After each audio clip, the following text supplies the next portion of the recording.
welcome to NDTV Profit Special Women's Edition. I am Mahima Vajrajani. Today, we are turning our focus on a group of investors in the stock markets. They are steadily but quietly increasing in number, and they're digging their heels in for the long term. And I literally mean heels.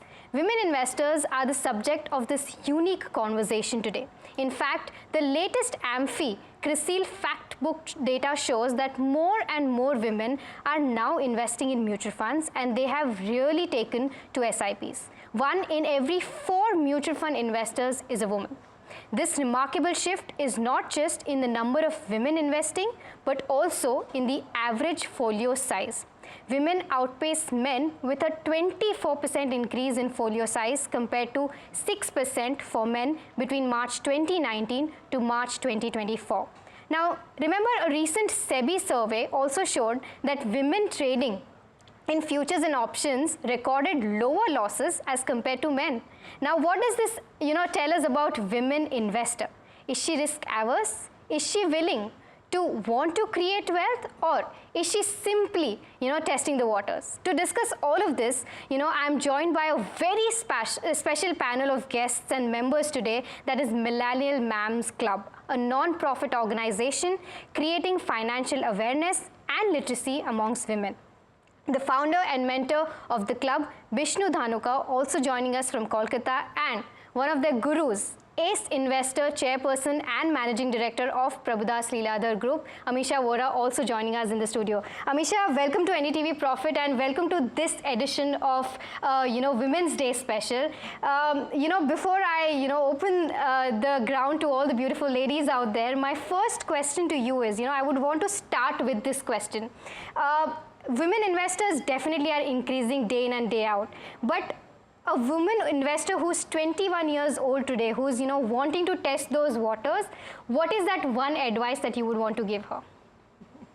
First and foremost, thank you so much to NDTV, to Dhanuka ji and Millennium Mom to make this program on Women's Day. This is one topic which is so close to my heart, because women's financial literacy also encourages women's independent decision making, and in turn, progress and happiness in her life. So this is a very crucial thing. One advice to a 21-year-old, I will say that if she wants to start her journey of savings to wealth creation, please remember these 2 words. It is savings which turns into wealth. So you need to also learn to save in the first place. And wealth creation is a journey. It is not one infrequent dabbling into markets. So whenever you do a wealth creation journey, you have to first protect your risks so that your capital is intact, and over long term, it gives you a power which is much more than the money lying into a savings account is. That's the only thing this journey is all about. Measure your risk of what you are doing. Right. If you control the risk, outcomes are always going to be better. Absolutely. So I think risk is one factor that one needs to, definitely measure when investing comes into picture. Very rightly said, Amisha. Mr. Dhanuka, I'll come to you. You formed this amazing not-for-profit organization, Millennium Mams, and it's very interesting, and I must really appreciate the kind of work that you're doing. My question to you is that what was the idea when you started this, and what are your foreseeable targets? I mean, right now, when I was speaking to your members of the club, they said that now you're globally also present. So what are the aims looking like, and what is the overall picture that you're foreseeing today? Good evening, Mahima, and good evening, Mishadi. Actually, when I started this concept of Millennium Mams, I knew that there is a big need. We started 30 years back, and I knew at that time, and I know at this point of time also, that there is a big need, and that's why you will wonder that we are getting students from all over the world.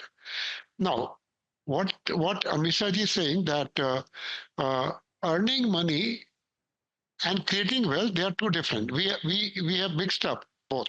No, earning money is happening all over the country, but whether they are able to create that money into wealth, for that, I simply believe that unless until you give time as you are giving for your business or profession, give time at least 10 hours in a week.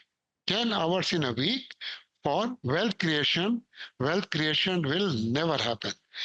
And there are so many factors to create wealth, but you should be very, very careful about risk. As Amisha ji has said, risk, first of all, if you fulfill certain conditions, then there is no risk. Like my guru, Warren Buffett, said that there are two rules of the game. One is never lose money, and second is follow rule number one. Then I analyzed Mahima that how can he commits this type of thing. Then I understood if you follow his principle, you cannot lose money. You cannot lose money. So risk is also overplayed in the market. If you are following this investment module as science, then generally speaking, you cannot lose money. I think what he said is completely right. If you use that investment module as science, you will definitely not lose money in markets. Amisha, Yes. you know, today there are, I mean, the technological progress has been, you know, at such a large scale that a woman who's, you know, even if she's a housewife managing her kids, she's able to trade or invest from home. I want you to, you know, address those women out there, you know, who can benefit from these technological advancements, and what would your advice be to these women? So I think one thing which is very important, and which is what Dhanuka ji also emphasized, that for earning money, you invest your full day. So to make that money grow, also you have to invest some time. If you agree to this principle, then what happens is, man is busy earning money typically. If the two are not, both are not working, then women can very well invest this time to grow the understanding of markets. And as a first step, we also need to understand what is speculation, what is investments. That concept I don't think is clear. Anything hearsay which you have not understood, even if it is investments with full amount, is speculation. Anything which you understand, that means you understand the risk, you understand the possibility of return, and you have a judgment, is investments. Right. Correct? So for any woman who's a housewife, if he wants to start the wealth creation journey, I would still say it is better to start with mutual fund. Right. Unless she undergoes that little training, that little reading, and creates that mindset, Right. then she should dabble directly. Right. In case she wants to trade, then she has to learn the techniques of trade also. Right. And developing that skill only will help her do trading or investments. Right. Rest, leave it to professional managers into mutual funds. Right. So you mentioned mutual funds, and you know, I think for somebody who's not doing their research, who wants to still make money, I think mutual funds and you know, SIPs into mutual funds is the best way to make money, right? If somebody wants to start their mutual fund today, what would your advice be to them? That if they want to start an SIP today, what are the factors that you would want them to watch out for, and what's the first step looking like for you? I think every time, whether it is in investments journey or any other decision in life, the first step is to do it. Absolutely. So what they need to really do it, start their SIP today.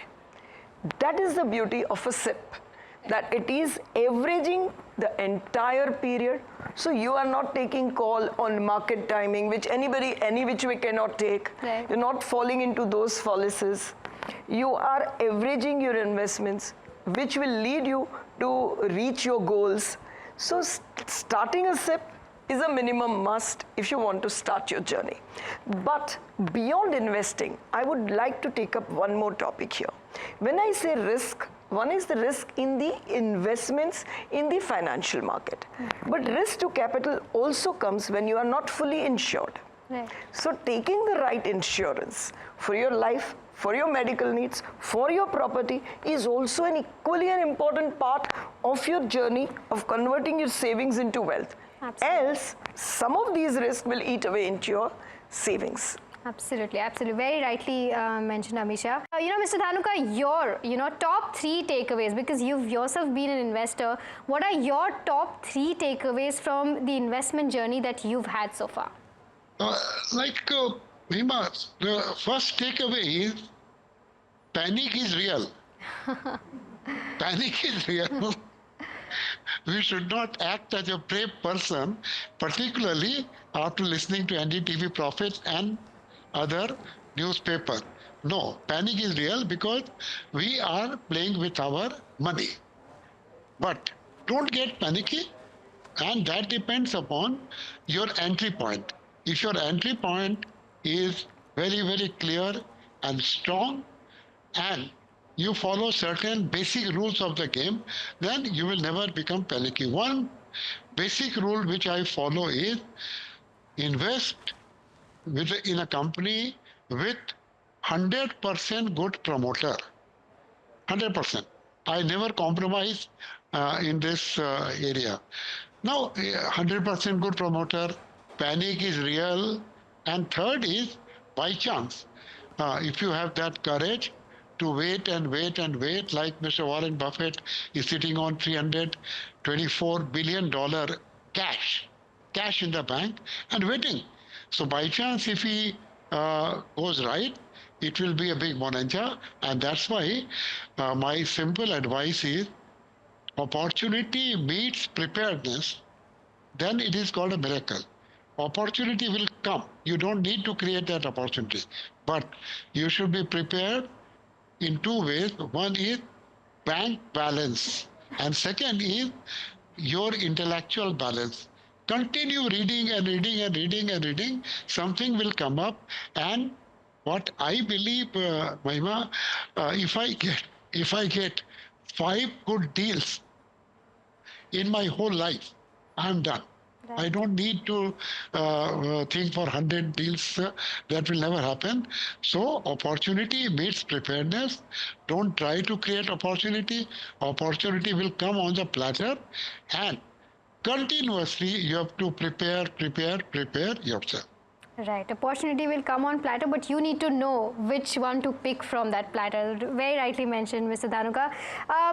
Before I move on to the ladies, sitting in our studio, Amisha, one last question. I asked him his top 3 takeaways, but for you, because today's generation is the shortcut generation, one investment mantra that never fails for you.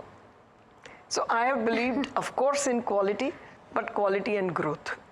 That combination, I think, never fails.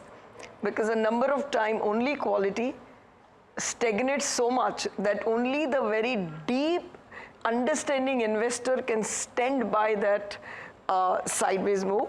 But when it is combined, quality and growth, it meets your portfolio requirement really well. Now, we've also got, 10 members, beautiful members out there who are themselves also investors and are members of Millennium Mams.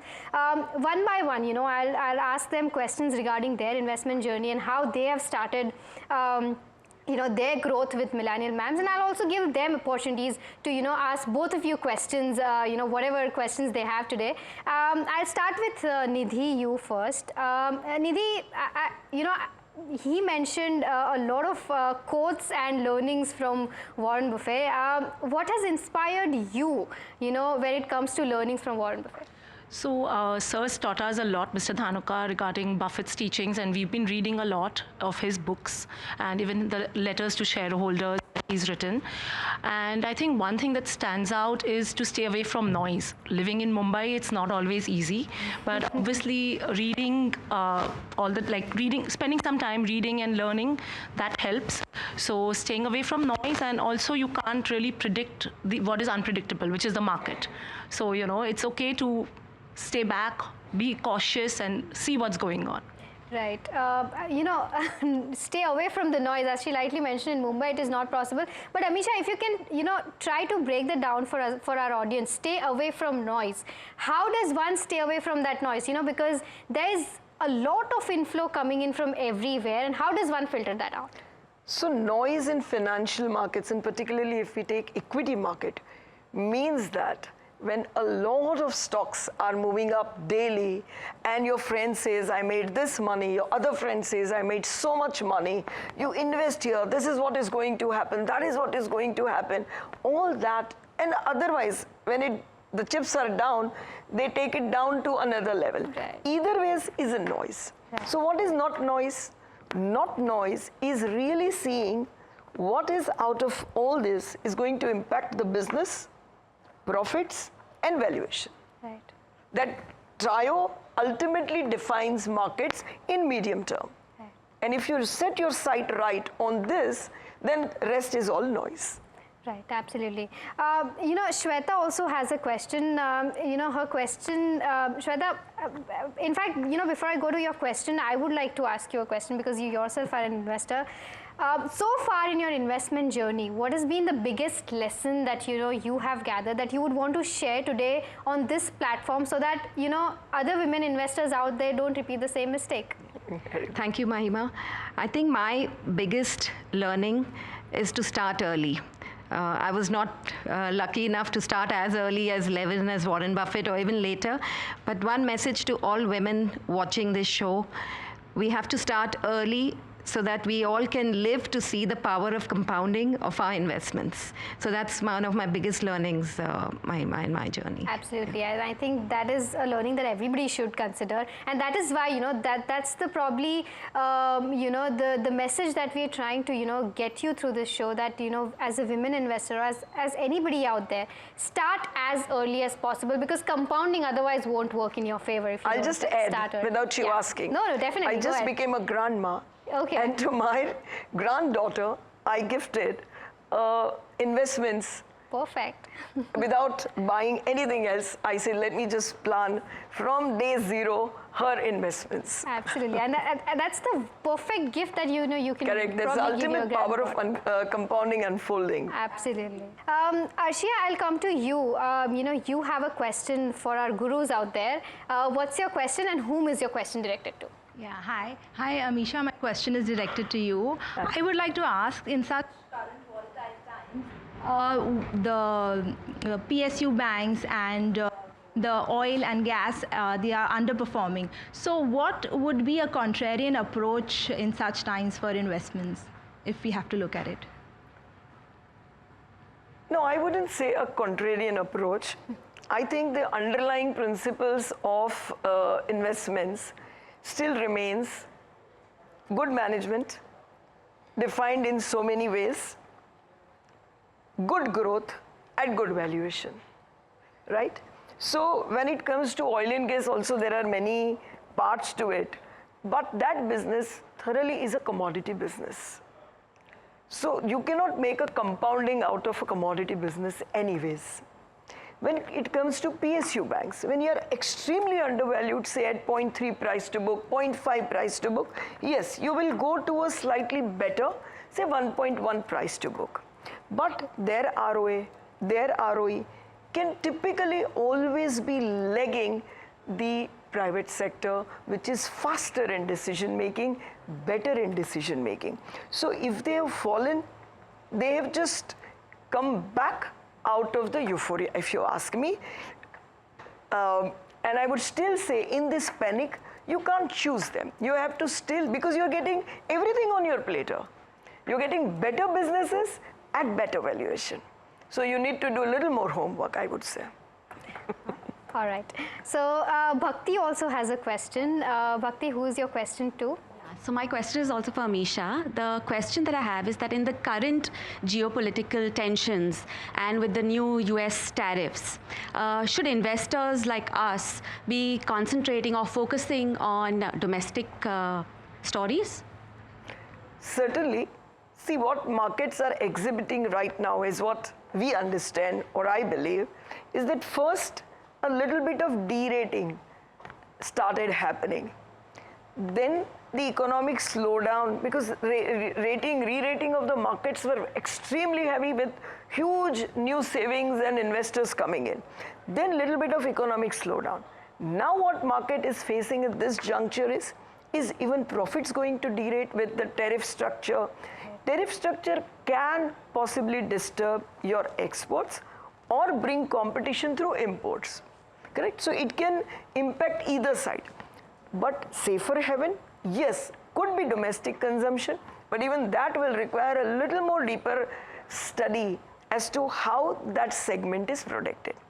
One fillip which has definitely come is almost 1.5 crore people will have something like 50, 70, 80,000 rupees in their hand, which will definitely go into some form of consumption. And markets have just not paid any attention, and they are into complete reeling due to global geopolitical or other factors. Yeah. So I think coming few quarters, we will start seeing that stability in our domestic demand. So that's the focus to look at. Thank you. Krishma, what's the question that you would want to ask our gurus? Thank you, Mahima. So my question is directed towards you. So shifting gears from unorganized to organized sectors, how will the logistics and warehousing growth in India help Viksit Bharat? You're asking me, Krishna? Yes, so I'm asking you. I am a big fan of businesses moving from unorganized to organized sector, and we have got the best example of Titan. They have taken the maximum advantage of this. And my takeaway from what you are asking is definitely logistic and warehouse will be the next big story from unorganized to organized, because as our Prime Minister also mentioned, that we have to reduce our logistic cost if we want to succeed in export. So a lot of things are happening in this area. Maybe there are very few listed companies in this area, but this will happen in a very, very big way. All right. So, all right. I'll just add here a couple of things. Yeah. So when you talk about logistics, that forms a very important part of the cost structure. It is between 8 to 10% typically of any business. And as you crunch that and make it globally compatible, globally comparable, your export competitiveness improves. So we are working not only on our ports, on our loading, unloading days, in our container freight stations. So this is also the chain which comes very handy, and automation and digitization of that. And I had done one podcast, so I know that India, in terms of port operating time, now is almost close to Singapore and Malaysia, which is a great achievement. Coming back to your question, you know, how this can impact the investment opportunity, I would say that anything which falls into this chain, whether it is a container freight station, or something, their income model typically is rent.